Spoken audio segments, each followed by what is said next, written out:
Hi guys, welcome back to my channel. Today I am going to make a Thai spicy chicken lap, or you can call chicken salad. สวัสดีครับเพื่อนๆทุกคนวันนี้จะมาทำไก่ลาบไก่ค่ะซึ่งเครื่องเราก็มีอยู่แค่นี้นะคะคือว่าพริกนี่หาซื้อยากมากอันนี้ก็หาซื้อได้ง่ายอยู่ค่ะแต่พริกนี่จะยากหน่อยซึ่งอุปกรณ์เรามีแค่นี้ค่ะผักเผือกอะไรไม่มีเลยนะคะมาลองทำกันค่ะ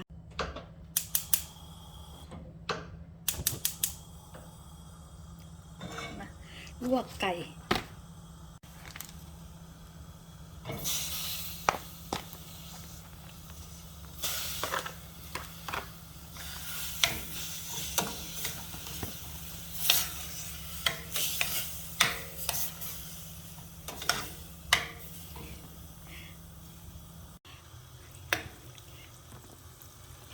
ที่จริงอยากจะทำมานานแล้วค่ะแต่พอเราย้ายมาอยู่ที่เมืองนี้มันเป็นเมืองเล็กค่ะซึ่งเบสค่ายทหารก็ไม่มีแล้วก็ห่างจากตัวเมืองหลวงนี่ของแอตแลนตาประมาณชั่วโมงครึ่งแต่ก็แปลกค่ะที่นี่ไม่มีพวกอาหารซีฟู้ดขายเลยแบบสดๆไม่มีค่ะมีแต่พวกฟรอเซนมันก็มีตามห้างเหมือนที่เมืองไทยขายกันค่ะอยู่ในร้านท็อปอะไรอย่างนี้ค่ะแต่มันไม่สดซึ่งถ้าจะไปซื้อทีก็ต้องขับเข้าไปในเมืองซึ่งก็โอ้โหกว่าจะไปถึงกว่าจะกลับขี้เกียจพอดีก็เลยทำตามมีตามเกิด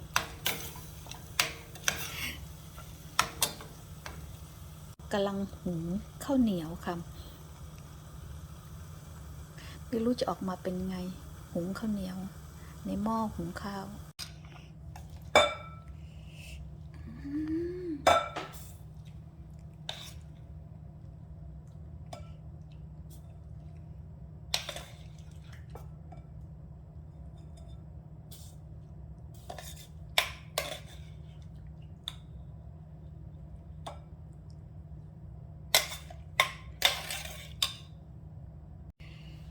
มาค่ะขอใส่หอม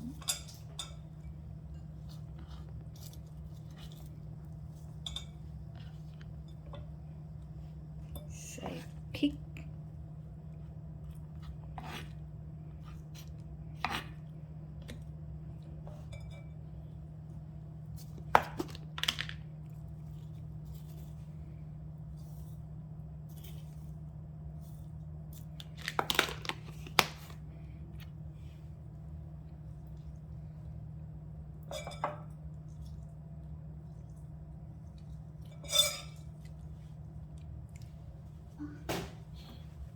เดี๋ยวแป๊บนึงค่ะมีที่บีบมะนาว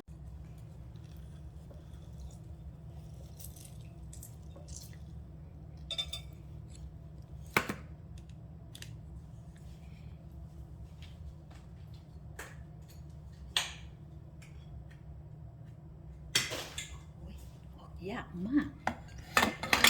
ขอผงนัวนิดนึงนะคะแล้วก็น้ำปลา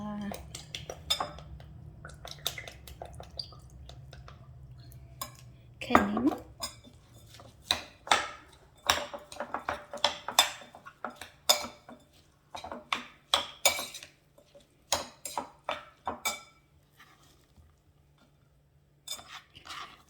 ทำไมดูไม่น่าอร่อยเลย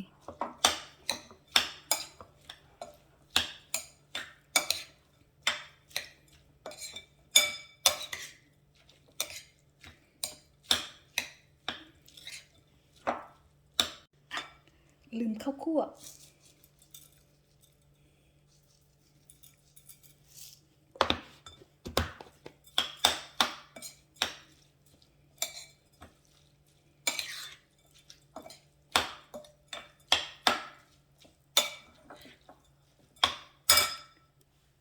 ใส่ปลาร้านิดหนึ่งนะคะอร่อยหรือเปล่าไม่รู้นะเนี่ยโอ้ยกำเอง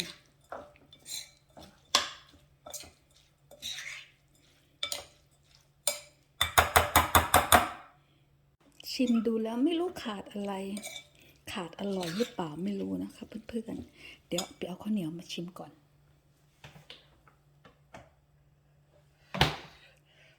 ข้าวเหนียวหุงสวยมากเดี๋ยว